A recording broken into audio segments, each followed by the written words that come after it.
तदनंतर महान अभ्युदय और उत्साह को धारण करने वाले दशानन ने यम को हटाकर किष्किंध नामा नगर सूर्य रज के लिए दिया और ऋक्ष रज के लिए परम संपत्ति को धारण करने वाला किस्कुपुर नगर दिया। इस प्रकार सूर्यरज और ऋक्षरज दोनों ही अपनी अपनी कुल परंपरा से आगत नगरों को पाकर सुख से रहने लगे, जिनकी शोभा इंद्र के नगर के समान थी और जिनमें सुवर्णमय भवन बने हुए थे। ऐसे वे दोनों नगर योग्य स्वामी से युक्त होकर परम लक्ष्मी को प्राप्त हुए। बहुत भारी लक्ष्मी और कीर्ति को धारण करने वाले दशानन ने कृतकृत्य होकर बड़े वैभव के साथ त्रिकुटाचल के शिखर की ओर प्रस्थान किया। उस समय शत्रु राजा प्रणाम करते हुए उससे मिल रहे थे। वह स्वयं उत्तम था और जिस प्रकार शुक्ल पक्ष में चंद्रमा किरणों से प्रतिदिन पूर्ण होता रहता है, उसी प्रकार वह भी प्रतिदिन सेवनीय वैभव से पूर्ण होता रहता था। रत्नमयी मालाओं से युक्त ऊंचे शिखरों की पंक्ति से सुशोभित सुंदर और इच्छानुसार गमन करने वाले पुष्पक विमान पर आरूढ़ होकर वह जा रहा था। वह परम धैर्य से युक्त था तथा पुष्प के फल स्वरूप अनेक अभ्युदय उसे प्राप्त थे। तदनंतर परम हर्ष को प्राप्त नाना अलंकारों से युक्त एवं उत्तम उत्तम वस्त्र धारण करने वाले राक्षसों के झुंड जोर जोर से निम्नांकित मंगल वाक्यों का उच्चारण कर रहे थे कि हे देव, तुम्हारी जय हो, तुम समृद्धि को प्राप्त हो, चिर काल तक जीते रहो, बढ़ते रहो और निरंतर अभ्युदय को प्राप्त होते रहो।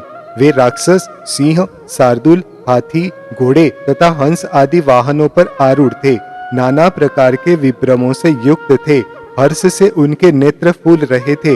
वे देवों जैसी आकृतियों को धारण कर रहे थे।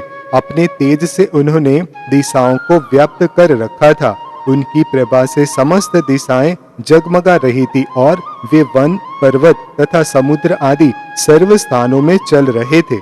जिसका किनारा नहीं दिख रहा था, जो अत्यंत गहरा था, बड़े बड़े ग्राह मगरमच्छों से व्याप्त था, तमाल वन के समान श्याम था, पर्वतों जैसी ऊंची ऊंची तरंगों के समूह उठ रहे थे, जो रसातल के समान अनेक बड़े बड़े नागों, सर्पों से भयंकर था और नाना प्रकार के रत्नों की किरणों के समूह से अनुरक्त स्थलों से सुशोभित था। ऐसे अनेक आश्चर्यों से युक्त समुद्र को देखते हुए वे राक्षस आश्चर्य से भर रहे थे। ओहो ही आदि आश्चर्य व्यंजक शब्दों से उनके मुख बार बार मुखरित हो रहे थे। इस प्रकार अनेक राक्षस दशानन के पीछे पीछे चल रहे थे। अतनंतर जिसमें बड़ी बड़ी शालाएं दैदीप्यमान हो रही थी, जो गंभीर परिखा से आवृत थी, जो जरोखों में लगे हुए मणियों से कहीं तो कुंद के समान सफेद, कहीं महानील मणियों के समान नील, कहीं पद्मराग मणि के समान लाल, कहीं पुष्पराग मणि के समान प्रभास्वर और कहीं गरुड़ मणियों के समान गहरे नील वर्ण वाले महलों से व्याप्त थी, जो स्वभाव से ही सुशोभित थी। फिर राक्षसों के अधिपति दशानन के शुभागम के अवसर पर आश्चर्यकारी हर्ष से भरे भक्त नागरिक जनों के द्वारा और भी अधिक सुशोभित की गई थी। ऐसी अपनी लंका नगरी में हितकारी उदार शासक दशानन ने निशंको इंद्र के समान प्रवेश किया। प्रवेश करते समय दशानन पर्वतों के समान ऊंचे ऊंचे हाथियों, बड़े बड़े महलों के समान रत्नों से रंजित रथों, जिनकी लगाम के स्वर्णमय छल्ले शब्द कर रहे थे, ऐसे जिनके आजू बाजू चंवर ढोले जा रहे थे, ऐसे घोड़ों जिनके शिखर दूर तक आकाश में चले गए थे, ऐसे रंग बिरंगी विमानों, चंद्रमा के समान उज्जवल छत्रों और जिनका अंचल आकाश में दूर दूर तक फहरा रहा था, ऐसी ध्वजाओं से लंका की शोभा को अत्यंत अधिक बढ़ा रहा था। उत्तम उत्तम चारणों के झुंड मंगल शब्दों का उच्चारण कर रहे थे। वीणा, बांसुरी और शंखों के शब्द से मिश्रित तुरही की विशाल ध्वनि से समस्त दिशा और आकाश व्याप्त हो रहे थे। तदनंतर कुल क्रम से आगत स्वामी के दर्शन करने की जिनकी लालसा बढ़ रही थी, जिन्होंने आभूषण तथा अत्यंत सुंदर वस्त्र आदि संपदाएं धारण कर रखी थी और जो नृत्य करती हुई नयनाभिराम गणिकाओं के समूह से युक्त थे, ऐसे समस्त पूर्ववासी जन फलों, फूलों, पत्तों और रत्नों से निर्मित अर्घ लेकर बार बार आशीर्वाद का उच्चारण करते हुए दशानन के समक्ष आए। उन पूर्ववासियों ने वृद्ध जनों को अपने आगे कर रखा था। उन्होंने आते ही दशानन को नमस्कार कर उनकी पूजा की। दशानन ने सबका सम्मान कर उन्हें विदा किया और सब अपने मुखों से उसी का गुणगान करते हुए अपने अपने घर गए। अतनंतर जिनकी बुद्धि कौतुक से व्याप्त हो रही थी और जिन्होंने तरह तरह के आभूषण धारण कर रखे थे, ऐसी उसकी दर्शनाभिलाषी स्त्रियों से दशानन का घर भर गया। उन स्त्रियों में कितनी ही स्त्रियां झरोखे के सम्मुख आ रही थी। शीघ्रता के कारण उनके वस्त्र खुल रहे थे और परस्पर की धक्का मुक्की से उनके मोतियों के हार तथा अन्य आभूषण टूट टूट कर गिर रहे थे। कितनी ही स्त्रियां अपने स्थूल स्तनों से एक दूसरे को पीड़ा पहुंचा रही थी और उससे उनके कुंडल हिल रहे थे। कितनी ही स्त्रियों के दोनों पैर रुनझुन करते हुए नुपुरों से झंकृत हो रहे थे। कोई स्त्री सामने खड़ी दूसरी स्त्री से कह रही थी कि हे माता, क्या देख नहीं रही हो? अरे दुर्भगे, जरा बगल में हो जा, मुझे भी रास्ता दे दे। कोई कह रही थी कि अरे भली आदमीन, तू यहाँ से चली जा, तू यहाँ शोभा को नहीं देती, इत्यादि शब्द वे स्त्रियां कर रही थी। उस समय उनके मुख कमल हर्ष से खिल रहे थे। वे अन्य सब काम छोड़कर एक दशानन को ही देख रही थी। इस प्रकार यम का मान मर्दन करने वाला दशानन लंका नगरी में स्थित चूड़ामणि के समान मनोहर अपने सुसज्जित महल में अंतपुर सहित सुख से रहने लगा। इसके सिवाय अन्य विद्याधर राजा भी देवों के समान निरंतर महा आनंद को प्राप्त हुए यथा योग्य स्थान में रहने लगे। गौतम स्वामी राजा श्रेणिक से कहते हैं कि हे श्रेणिक, जो निर्मल कार्य करते हैं उन्हें नाना प्रकार के रत्न आदि संपदाओं की प्राप्ति होती है।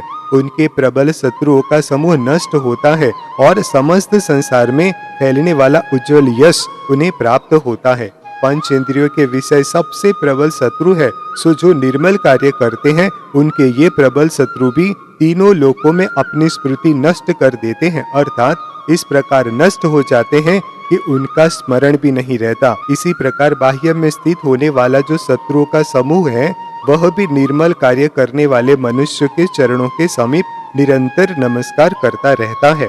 भावार्थ, निर्मल कार्य करने वाले मनुष्य के अंतरंग और बहिरंग दोनों ही शत्रु नष्ट हो जाते हैं। ऐसा विचार कर हे श्रेष्ठ चित्त के धारक पुरुषों, विषय रूपी शत्रु समूह की उपासना करना उचित नहीं है, क्योंकि उनकी उपासना करने वाला मनुष्य अंधकार से युक्त नरक रूपी गर्त में पड़ता है, न कि सूर्य की किरणों से प्रकाशमान उत्तम स्थान को प्राप्त होता है। अतनंतर सूर्य रज ने अपनी चंद्रमालिनी नामक गुणवती रानी में बाली नाम का पुत्र उत्पन्न किया। वह पुत्र परोपकारी था, निरंतर शील व्रत से युक्त रहता था, विद्वान था, कुशल था, धीर था, लक्ष्मी से युक्त था, सूरवीर था, ज्ञानवान था, कलाओं के समूह से युक्त था, सम्यक दृष्टि था, महाबलवान था, राजनीति का जानकार था, वीर था, दयालु था, विद्याओं के समूह से युक्त था, कांतिमान था और उत्तम तेज से युक्त था। जिस प्रकार लोक में उत्कृष्ट चंदन की उत्पत्ति विरल अर्थात कहीं कहीं ही होती है, उसी प्रकार बाली जैसे उत्कृष्ट पुरुषों का जन्म भी विरल अर्थात कहीं कहीं होता है। जिसका समस्त संदेह दूर हो गया था, ऐसा बाली उत्कृष्ट भक्ति से युक्त होकर तीनों ही काल समस्त जिन प्रतिमाओं की वंदना करने के लिए उद्यत रहता था। जिसकी चारों दिशा में समुद्र गिरा हुआ है, ऐसे जम्बू द्वीप की वह क्षण भर में 3 प्रदक्षिणाएं देकर अपने किष्किंध नगर में वापस आ जाता था। इस प्रकार के अद्भुत पराक्रम का आधारभूत बाली शत्रुओं के पक्ष का मर्दन करने वाला था। पूर्ववासी लोगों के नेत्र रूपी कुमुदिनियों को विकसित करने के लिए चंद्रमा के समान था और निरंतर शंका से दूर रहता था। जहाँ रंग बिरंगे महलों के तोरण द्वार थे, जो विद्वत जनों से व्याप्त था, एक से एक बढ़कर हाथियों और घोड़ों से युक्त था और अनेक प्रकार के व्यापारों से युक्त बाजारों से सहित था, ऐसे मनोहर किष्किंध नगर में वह बाली इस प्रकार क्रीड़ा करता था, जिस प्रकार की ऐसान स्वर्ग में रत्नों की माला धारण करने वाला इंद्र क्रीड़ा किया करता है। अनुक्रम से बाली के सुग्रीव नाम का छोटा भाई उत्पन्न हुआ। सुग्रीव भी अत्यंत धीर, वीर, नीतिज्ञ एवं मनोहर रूप से युक्त था। बाली और सुग्रीव दोनों ही भाई किष्किंध नगर के कुलभूषण थे और विनय आदि गुण उन दोनों के आभूषण थे। सुग्रीव के बाद श्री प्रभा नाम की कन्या उत्पन्न हुई, जो पृथ्वी में रूप से अनुपम थी तथा साक्षात श्री अर्थात लक्ष्मी के समान जान पड़ती थी। सूर्य रज का छोटा भाई ऋक्षरज किस्कु प्रमोद नामक नगर में रहता था। सो उसने वहां हरिकांता नामक रानी में क्रम से नल और नील नामक 2 पुत्र उत्पन्न किए। ये दोनों ही पुत्र आत्मीय जनों को आनंद प्रदान करते थे, शत्रुओं को भय उत्पन्न करते थे, उत्कृष्ट गुणों से युक्त थे और किस्कू प्रमोद नगर के मानो आभूषण ही थे। विद्वान, कुशल एवं समीचीन चेष्टाओं को धारण करने वाले सूर्यरज ने जब देखा कि पुत्र की यौवन लक्ष्मी कुल मर्यादा का पालन करने में समर्थ हो गई है, तब उसने पंचेंद्रियों के विषयों को विष मिश्रित अन्न के समान त्याज्य समझकर धर्म रक्षा का कारणभूत राज्य बाली के लिए दे दिया और सुग्रीव को युवराज बना दिया। सत्पुरुष सूर्यरज स्वजन और परिजन को समान जानता था, चतुर्गति रूप संसार को महा दुखों से पीड़ित अनुभव कर पीहित मोह नामक मुनिराज का शिष्य हो गया। जिनेंद्र भगवान ने मुनियों का जैसा चारित्र बतलाया है, सूर्यरज वैसे ही चारित्र का आधार था। वह शरीर में भी निष्पृह था, उसका हृदय आकाश के समान निर्मल था, वह वायु के समान निसंग था, क्रोध रहित था और केवल मुक्ति के ही लालसा रखता हुआ पृथ्वी में विहार करता था। अथनांतर बाली की ध्रुवा नाम की शीलवती स्त्री थी। वह ध्रुवा अपने गुणों के अभ्युदय से उसकी अन्य 100 स्त्रियों में प्रधानता को प्राप्त थी, जिसके मुकुट में वानर का चिन्ह था तथा विद्याधर राजा जिसकी आज्ञा बड़े सम्मान के साथ मानते थे, ऐसा सुंदर विक्रम को धारण करने वाला बाली उस ध्रुवा रानी के साथ महान ऐश्वर्य का अनुभव करता था।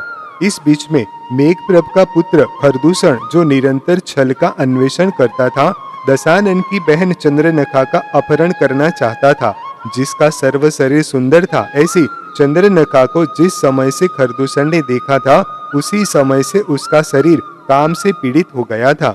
एक दिन यम का मान मर्दन करने वाला दशानन राजा प्रवर की आवली रानी से समुत्पन्न तनुदरी नामा कन्या का अपहरण करने के लिए गया था। सो विद्या और माया दोनों में ही कुशल खरदूषण ने लंका को दशानन से रहित जानकर चंद्रनखा का सुखपूर्वक अनायास ही अपहरण कर लिया। यद्यपि सूरवीर भानुकर्ण और विभीषण दोनों ही लंका में विद्यमान थे, पर जब शत्रु माया से छिद्र पाकर कन्या का अपहरण कर रहा था, तब वे क्या करते? उसके पीछे जो सेना जा रही थी, भानुकर्ण और विभीषण ने उसे यह सोचकर लौटा लिया कि यह जिंदा युद्ध में पकड़ा नहीं जा सकता। लंका में वापस आने पर दशानन ने जब यह बात सुनी तो भयंकर क्रोध से वह दुरीक्ष हो गया, अर्थात उसकी ओर देखना कठिन हो गया। तदनंतर बाहर से आने के कारण उत्पन्न परिश्रम से उसके शरीर पर पसीने की जो बूंदें उत्पन्न हुई थी, वे सूख नहीं पाई थी कि अभिमान से प्रेरित हो वह पुनः जाने के लिए उद्यत हो गया। उसने अन्य किसी की अपेक्षा न कर सहायता के लिए सिर्फ एक तलवार अपने साथ ली। सो ठीक ही है, क्योंकि युद्ध में शक्तिशाली मनुष्य का अंतरंग सहायक वही एक तलवार होती है। जो ही दशानन जाने के लिए उद्यत हुआ, त्यों ही स्पष्ट रूप से लोक की स्थिति को जानने वाली मंदोदरी दोनों हस्तकमल जोड़कर इस प्रकार निवेदन करने लगी कि हे नाथ, निश्चय से कन्या दूसरे के लिए ही दी जाती है, क्योंकि समस्त संसार में उनकी उत्पत्ति ही इस प्रकार की होती है। खरदूषण के पास 14,000 विद्याधर है, जो अत्यधिक शक्तिशाली तथा युद्ध से कभी पीछे नहीं हटने वाले हैं। इसके सिवाय उस अहंकारी को कई हजार विद्याएं सिद्ध हुई है। यह क्या आपने लोगों से नहीं सुना? आप दोनों ही समान शक्ति के धारक हो, अतः दोनों के बीच भयंकर युद्ध होने पर एक दूसरे के प्रति विजय का संदेह ही रहेगा। यदि किसी वह मारा भी गया तो हरण के दोष से दूषित कन्या दूसरे के लिए नहीं दी जा सकेगी, उससे तो मात्र विधवा ही रहना पड़ेगा।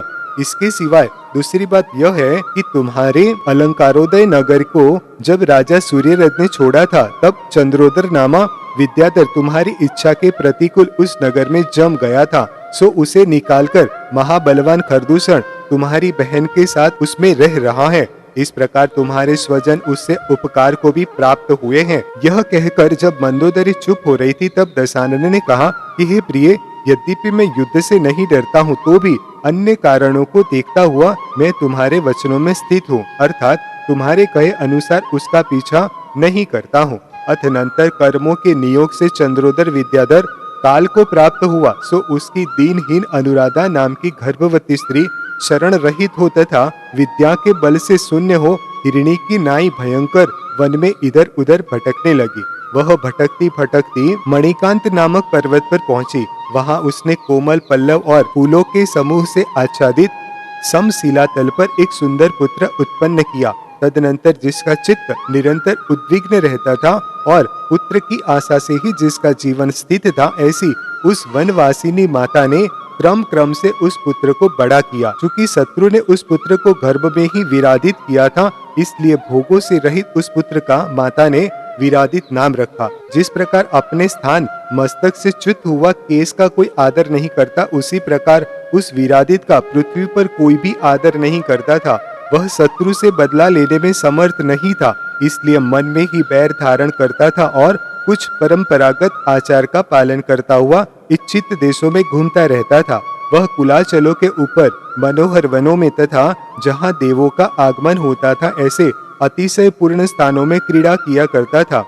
वह ध्वजा, छत्र आदि से सुंदर तथा हाथियों आदि से व्याप्त देवों के साथ होने वाले युद्ध में वीर मनुष्य की चेष्टाएं देखता हुआ घूमता फिरता था। अतनंतर उत्कृष्ट भोगों को प्राप्त करता हुआ दैदीप्यमान दशानन लंका नगरी में इंद्र के समान रहता था। सो आश्चर्यजनक कार्य करने वाली विद्याओं से सेवित बलवान बाली उसकी आज्ञा का अतिक्रम करने लगा। तदनंतर दशानन ने बाली के पास महाबुद्धिमान दूत भेजा। सो स्वामी के गर्व को धारण करता हुआ दूत बाली के पास जाकर कहने लगा कि दशानन इस भरत क्षेत्र में अपनी शानी नहीं रखता। वह अतिशय प्रतापी, महाबलवान, महातेजस्वी, लक्ष्मी संपन्न, नीति में निपुण, महासाधन संपन्न, उग्र दंड देने वाला, महान अभ्युदय से युक्त और शत्रुओं का मान मर्दन करने वाला है। वह तुम्हें आज्ञा देता है कि मैंने यम रूपी शत्रु को हटाकर आपके पिता सूर्यरज को वानर वंश में किष्किंधपुर के राजपद पर स्थापित किया था।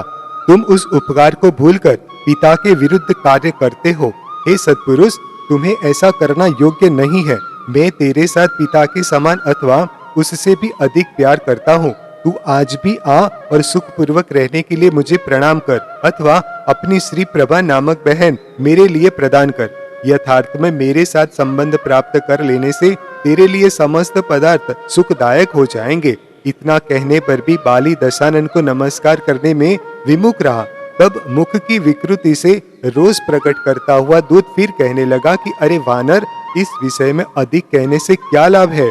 तू मेरे निश्चित वचन सुन। तू व्यर्थ ही थोड़ी सी लक्ष्मी पाकर विडंबना कर रहा है। तू अपने दोनों हाथों को या तो कर देने के लिए तैयार कर या शस्त्र ग्रहण करने के लिए तैयार कर।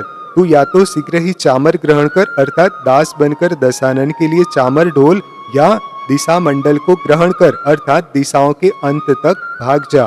तू या तो सिर को नम्र कर या धनुष को नम्रीभूत कर, या तो आज्ञा को कानों में पूर्ण कर या असहनीय शब्दों से युक्त तथा अपना जीवन प्रदान करने वाली धनुष की डोरी को कानों में पूर्ण कर अर्थात कानों तक धनुष की डोरी खींच। या तो मेरी चरण रज को मस्तक पर धारण कर अथवा सिर की रक्षा करने वाला टोप मस्तक पर धारण कर। या तो क्षमा मांगने के लिए हाथ जोड़कर अंजलियां बांध, या हाथियों का बड़ा भारी समूह एकत्रित कर। या तो बाण छोड़ या पृथ्वी को प्राप्त कर, या तो वेत्र ग्रहण कर या माला ग्रहण कर, या तो मेरे चरणों के नखों में अपना मुख देख या तलवार रूपी दर्पण में मुख देख। तदनंतर दूत के कठोर वचनों से जिसका मन उद्भुत हो रहा था, ऐसा व्याघ्र विलंबी नामक प्रमुख योद्धा कहने लगा कि रे दूत, जिसके पराक्रम आदि गुणों का अभ्युदय समस्त पृथ्वी में व्याप्त हो रहा है, ऐसा बाली राजा क्या दुष्ट राक्षस के कर्ण मूल को प्राप्त नहीं हुआ है, अर्थात उसने बाली का नाम क्या अभी तक नहीं सुना है। यदि वह राक्षस ऐसा है तो वह निश्चित ही भूतों से आक्रांत है। अरे अधमदूत, तू तो स्वस्थ है, फिर क्यों इस तरह तारीफ हाँक रहा है। इस प्रकार कहकर व्याघ्र विलंबी क्रोध से मूर्छित हो गया। उसकी और देखना भी कठिन हो गया। उसका शरीर स्पष्ट रूप से कांपने लगा। इसी दशा में वह दूत को मारने के लिए बाण उठाने लगा तो बाली ने कहा कि कथित बात को कहने वाले बेचारे दूत के मारने से क्या लाभ है। यथार्थ में ये लोग अपने स्वामी के वचनों की प्रतिध्वनि ही करते हैं। जो कुछ मन में आया हो वह दशानन का ही करना चाहिए। निश्चय ही दशानन की आयु अल्प रह गई है, इसलिए तो वह कुवचन कह रहा है। तदनंतर अत्यंत भयभीत दूत ने जाकर सब समाचार दशानन को सुनाए और दुस्सह तेज के धारक उस दशानन के क्रोध को वृंदिगत किया। वह बड़ी शीघ्रता से तैयार हो सेना साथ ले किष्किंधपुर की ओर चला। सो ठीक ही है, क्योंकि उसकी रचना अहंकार के परमाणुओं से ही हुई थी। तदनंतर आकाश को आच्छादित करने वाला शत्रु दल का कलकल शब्द सुनकर युद्ध करने में कुशल बाली ने महल से बाहर निकलने का मन किया।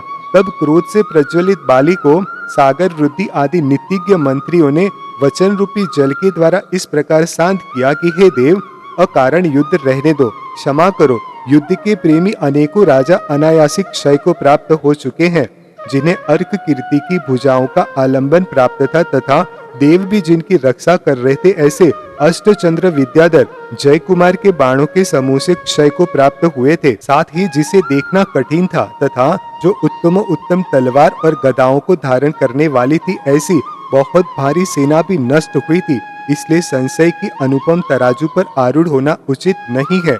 मंत्रियों के वचन सुनकर बाली ने कहा कि यद्यपि अपनी प्रशंसा करना उचित नहीं है, तथापि हे मंत्रीगणों, यथार्थ बात आप लोगों को कहता हूँ। मैं सेना सहित दशानन को रूपी टू रूपी लता के उत्प्रेक्ष मात्र से बाएं हस्ततल की चपेट से ही चूर्ण करने में समर्थ हूँ। फिर कठिन मन को क्रोधाग्नि से प्रज्वलित किया जाए तो कहना ही क्या है। फिर भी मुझे उस कर्म की आवश्यकता नहीं जिससे कि क्षण भंगुर भोग प्राप्त होते हैं। मोही जीव केला के स्तंभ के समान निस्सार भोगों को प्राप्त कर महादुख से भरे नरक में पड़ते हैं। जिन्हें अपना जीवन अत्यंत प्रिय है, ऐसे जीवों के समूह को मारकर सुख नाम को धारण करने वाला दुख ही प्राप्त होता है। अतः उससे क्या लाभ है। ये प्राणी अरहट रहट की घटी के समान अत्यंत दुखी होते हुए संसार रूपी कूप में निरंतर घूमते रहते हैं। संसार से निकलने में कारणभूत जिनेंद्र भगवान के चरण युगल को नमस्कार कर अब मैं अन्य पुरुष के लिए नमस्कार कैसे कर सकता हूँ। जब पहले मुझे सम्यक ज्ञान प्राप्त हुआ था, तब मैंने प्रतिज्ञा की थी कि मैं जिनेंद्र देव के चरण कमलों के सिवाय अन्य किसी को नमस्कार नहीं करूंगा। मैं न तो इस प्रतिज्ञा का भंग करना चाहता हूँ और न प्राणियों की हिंसा ही। मैं तो मोक्ष प्रदान करने वाली निर्ग्रंथ दीक्षा ग्रहण करता हूँ। जो हाथ उत्तम उत्तम स्त्रियों के स्तन तट का स्पर्श करने वाले थे तथा मनोहर रत्नमयी बाजूबंदों से सुशोभित जो भुजाएं उत्तम उत्तम स्त्रियों का आलिंगन करने वाली थी, उन्हें जो मनुष्य शत्रुओं के समक्ष अंजलि बांधने में प्रयुक्त करता है, उस अदम का ऐश्वर्य कैसा और जीवन कैसा।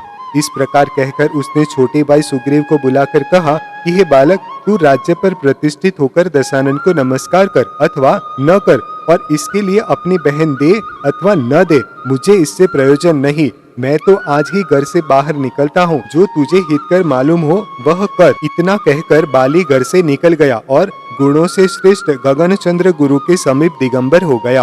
अब तो उसने अपना मन परमार्थ में ही लगा रखा था। उसे अनेक रिद्धि आदि अभ्युदय प्राप्त हुए थे। वह एक शुद्ध भाव में ही सदा रत रहता था। परिसहों के शयन करने में सुरवीर था। सम्यक दर्शन से निर्मल था, अर्थात शुद्ध सम्यक दृष्टि था। उसकी आत्मा सदा सम्यक ज्ञान में लीन रहती थी। वह सम्यक चारित्र में तत्पर रहता था और मोह से रहित हो अनुप्रेक्षाओं के द्वारा आत्मा का चिंतन करता रहता था। सूक्ष्म जीवों से रहित तथा निर्मल आचार के धारी महामुनियों से सेवित धर्म आराधन के योग्य भूमियों में ही वह विहार करता था। वह जीवों पर पिता के समान दया करता था। बाह्य तप से अंतरंग तप को निरंतर बढ़ाता रहता था। बड़ी बड़ी रिद्धियों की अवस्था को प्राप्त था, अर्थात उसमें बड़ी बड़ी रिद्धियां निवास करती थी। प्रशांत चित्त था। उत्कृष्ट तप रूपी लक्ष्मी से आलिंगित था। अत्यंत सुंदर था। ऊंचे ऊंचे गुणस्थान रूपी सीढ़ियों के चढ़ने में उद्यत रहता था। उसने अपने हृदय में समस्त ग्रंथों की ग्रंथियां अर्थात कठिन स्थल खोल रखे थे। समस्त प्रकार के परिग्रह से रहित था। वह शास्त्र के द्वारा समस्त कृत्य और अकृत्य को समझता था। महागुणवान था। महासंवर से युक्त था और कर्मों की संतति को नष्ट करने वाला था। वह प्राणियों की रक्षा के लिए ही आगमोक्त विधि से आहार ग्रहण करता था। धर्म के लिए ही प्राण धारण करता था और मोक्ष के लिए ही धर्म का अर्जन करता था। वह भव्य जीवों को सदा आनंद उत्पन्न करता था। उत्कृष्ट पराक्रम का धारी था और अपने चरित्र से तपस्वी जनों का उपमान हो रहा था। इधर सुग्रीव दशानन के लिए श्री प्रभा बहन देकर उसकी अनुमति से सुखपूर्वक वंश परंपरागत राज्य का पालन करने लगा। पृथ्वी पर विद्याधरों की जो सुंदर कुमारियां थी, दशानन ने अपने पराक्रम से उन सब के साथ विवाह किया। अतनांतर एक बार दशानन नित्यालोक नगर में राजा नित्यालोक की श्री देवी से समुत्पन्न रत्नावली नाम की पुत्री को विवाह कर बड़े हर्ष के साथ आकाश मार्ग से अपनी नगरी की ओर आ रहा था। उस समय उसके मुकुट में जो रत्न लगे थे, उनकी किरणों से आकाश सुशोभित हो रहा था। जिस प्रकार बड़ा भारी वायुमंडल मेरू के तट को पाकर सहसा रुक जाता है, उसी प्रकार मन के समान चंचल पुष्पक विमान सहसा रुक गया। जब पुष्पक विमान की गति रुक गई और घंटा आदि से उत्पन्न होने वाला शब्द भंग हो गया, तब ऐसा जान पड़ता था मानो तेजहीन होने से लज्जा के कारण उसने मौन ही ले रखा था। विमान को रुका देख दशानन ने क्रोध से दमकते हुए कहा कि अरे यहाँ कौन है, कौन है? तब सर्व वृतांत को जानने वाले मारीच ने कहा कि हे देव सुनो, यहाँ कैलाश पर्वत पर एक मुनिराज प्रतिमा योग से विराजमान है। ये सूर्य के सम्मुख विद्यमान है और अपनी किरणों से सूर्य की किरणों को इधर उधर प्रक्षिप्त कर रहे हैं। समान शिला तल पर ये रत्नों के स्तंभ के समान अवस्थित है। घोर तपस्चरण को धारण करने वाले ये कोई महान वीर पुरुष है और शीघ्र ही मोक्ष प्राप्त करना चाहते हैं। इन्हीं से यह वृतांत हुआ है। इस मुनिराज के प्रभाव से जब तक विमान खंड खंड नहीं हो जाता है, तब तक शीघ्र ही इस स्थान से विमान को लौटा लेता हूँ। अथनंतर मारीच के वचन सुनकर अपने पराक्रम के गर्व से गर्वित दशानन ने कैलाश पर्वत की ओर देखा। वह कैलाश पर्वत व्याकरण की उपमा प्राप्त कर रहा था, क्योंकि जिस प्रकार व्याकरण भू आदि अनेक धातुओं से युक्त है, उसी प्रकार वह पर्वत भी सोना चांदी अनेक धातुओं से युक्त था। जिस प्रकार व्याकरण हजारों गणों शब्द समूह से युक्त है, उसी प्रकार वह पर्वत भी हजारों गणों अर्थात साधु समूहों से युक्त था। जिस प्रकार व्याकरण सुवर्ण अर्थात उत्तम उत्तम वर्णों की घटना से मनोहर है, उसी प्रकार वह पर्वत भी सुवर्ण अर्थात स्वर्ण की घटना से मनोहर था। जिस प्रकार व्याकरण पदों अर्थात सुबंत तिडंत रूप शब्द समुदाय से युक्त है, उसी प्रकार वह पर्वत भी अनेक पदों अर्थात स्थानों या प्रत्यंत पर्वतों अथवा चरण चिन्हों से युक्त था। जिस प्रकार व्याकरण प्रकृति अर्थात मूल शब्दों के अनुरूप विकारों अर्थात प्रत्यय आदि जन्य विकारों से युक्त है, उसी प्रकार वह पर्वत भी प्रकृति अर्थात स्वाभाविक रचना के अनुरूप विकारों से युक्त था। जिस प्रकार व्याकरण वील अर्थात मूल सूत्रों से युक्त है, उसी प्रकार वह पर्वत भी बिल अर्थात उसर पृथ्वी अथवा गर्त आदि से युक्त था। और जिस प्रकार व्याकरण उदात्त अनुदात्त स्वरित आदि अनेक प्रकार के स्वरों से पूर्ण है, उसी प्रकार वह पर्वत भी अनेक प्रकार के स्वरों अर्थात प्राणियों के शब्दों से पूर्ण था। वह अपने तीक्ष्ण शिखरों से ऐसा जान पड़ता था मानो आकाश के खंड ही कर रहा था, और ऊपर की ओर उछलते हुए छींटों से युक्त निर्जरों से ऐसा जान पड़ता था मानो हंस ही रहा हो। मकरंद रूपी मदिरा से मत्त भ्रमरों के समूह से वह पर्वत कुछ बढ़ता हुआ सा जान पड़ता था। सालाओं के समूह से उसने आकाश को व्याप्त कर रखा था, साथ ही नाना प्रकार के वृक्षों से व्याप्त था। वह सर्व ऋतुओं में उत्पन्न होने वाले पुष्प आदि से व्याप्त था तथा उसकी उपत्यकाओं में हर्ष से भरे हजारों प्राणी चलते फिरते दिख रहे थे। वह पर्वत औषधियों के भय से दूर स्थित सर्पों के समूह से व्याप्त था तथा मनोहर सुगंधि से ऐसा जान पड़ता था मानो सदा यौवन को ही धारण कर रहा हो। बड़ी बड़ी शिलाएं ही उसका लंबा चौड़ा वृक्ष स्थल था। बड़े बड़े वृक्ष ही उसकी महाभुजाएं थी और गुफाएं ही उसका गंभीर मुख थी। इस प्रकार वह पर्वत अपूर्व पुरुष की आकृति धारण कर रहा था। वह शरद ऋतु के बादलों के समान सफेद सफेद किनारों के समूह से व्याप्त था तथा किरणों के समूह से ऐसा जान पड़ता था मानो समस्त संसार को दूध से ही धो रहा हो। कहीं उसकी गुफाओं में सिंह निशंक होकर सो रहे थे और कहीं सोए हुए अजगरों की श्वासोश्वास की वायु से वृक्ष हिल रहे थे। कहीं उसके किनारों के वनों में हिरणों का समूह क्रीड़ा कर रहा था और कहीं उसकी अद्वितीयता के वनों में मदोन्मत्त हाथियों के समूह स्थित थे। कहीं फूलों के समूह से व्याप्त होने के कारण ऐसा जान पड़ता था मानो उसके रोमांच ही उठ रहे हो और कहीं उद्यत वृक्षों की लंबी लंबी सटाओं से उसका आकार भयंकर हो रहा था। कहीं बंदरों के लाल लाल मुंहों से ऐसा जान पड़ता था मानो कमलों के वन से ही युक्त हो और कहीं गेंडा हाथियों के द्वारा खंडित साल आदि वृक्ष से जो पानी जर रहा था उससे सुगंध फैल रही थी। कहीं बिजली रूपी लताओं से आलिंगित मेघों की सन्नति उत्पन्न हो रही थी और कहीं सूर्य के समान दैदीप्यमान शिखरों से आकाश प्रकाशमान हो रहा था, जिनके लंबे चौड़े सघन वृक्ष सुगंधित फूलों से ऊंचे उठे हुए थे। ऐसे वनों से वह पर्वत ऐसा जान पड़ता था मानो पांडुक वन को जितना ही चाहता हो। दशानन ने उस पर्वत पर उतरकर उन महामुनि के दर्शन किए। वे महामुनि ध्यान रूपी समुद्र में निमग्न थे और तेज के द्वारा चारों ओर मंडल बांध रहे थे। दिग्गजों के सुंदर दंड के समान उनकी दोनों भुजाएं नीचे की ओर लटक रही थी और उनसे वे ऐसे जान पड़ते थे मानो सर्पों के आविष्टित चंदन का बड़ा वृक्ष ही हो। वे आतापन योग में शिलापीठ के ऊपर निश्चल बैठे थे और प्राणियों के प्रति ऐसा संशय उत्पन्न कर रहे थे कि ये जीवित है भी या नहीं।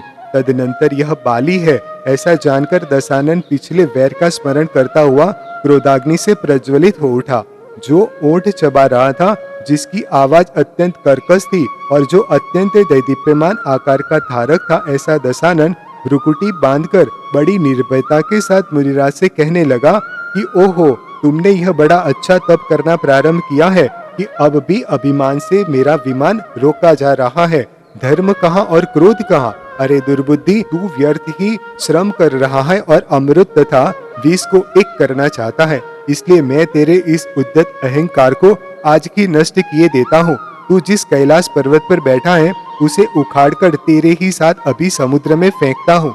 तदनंतर उसने समस्त विद्याओं का ध्यान किया, जिससे आकर उन्होंने उसे घेर लिया। अब दशानन ने इंद्र के समान महाभयंकर रूप बनाया और महाबाहु रूपी वन से सब और सघन अंधकार फैलाता हुआ वह पृथ्वी को भेद कर पाताल में प्रविष्ट हुआ। पाप करने में वह उद्यत था ही। तदनंतर क्रोध के कारण जिसके नेत्र अत्यंत लाल हो रहे थे और जिसका मुख क्रोध से मुखरित था, ऐसे प्रबल पराक्रमी दशानन ने अपनी भुजाओं से कैलाश को उठाना प्रारंभ किया। आखिर पृथ्वी को अत्यंत चंचल करता हुआ कैलाश पर्वत स्वस्थान से चलित हो गया। उस समय वह कैलाश 20 कणों को छोड़ने वाले लंबे लंबे लटकते हुए सर्पों को धारण कर रहा था। सिंहों की चपेट में जो मत्त हाथी आ फंसे थे, वे छूटकर अलग हो रहे थे। घबराए हुए हिरणों के समूह अपने कानों को ऊपर की ओर निश्चल खड़ा कर इधर उधर भटक रहे थे। फटी हुई पृथ्वी ने झरनों का समस्त जल पी लिया था, इसलिए उनकी धाराएं टूट गई थी। बड़े बड़े वृक्षों का जो समूह टूट टूट कर चारों ओर गिर रहा था, उससे बड़ा भारी शब्द उत्पन्न हो रहा था। शिलाओं के समूह चटक कर चट चट शब्द कर रहे थे, इससे वहां भयंकर शब्द हो रहा था। और बड़े बड़े पत्थर टूट टूट कर नीचे गिर रहे थे तथा उससे उत्पन्न होने वाले शब्दों से समस्त लोक व्याप्त हो रहा था। विदीर्ण पृथ्वी ने समुद्र का सब जल पी लिया था, इसलिए वह सूख गया था। समुद्र की ओर जाने वाली नदियां स्वच्छता से रहित होकर उल्टी बहने लगी थी। प्रथम लोग भयभीत होकर दिशाओं की ओर देखने लगे तथा बहुत भारी आश्चर्य से निमग्न हो यह क्या है, क्या है, हा हा हू ही आदि शब्द करने लगे। अप्सराओं ने भयभीत होकर उत्तम उत्तम लताओं के मंडप छोड़ दिए और पक्षियों के समूह कलकल शब्द करते हुए आकाश में जा उड़े। पाताल से लगातार निकलने वाले दशानन के 10 मुखों की अट्टहास से दिशाओं के साथ साथ आकाश फट पड़ा।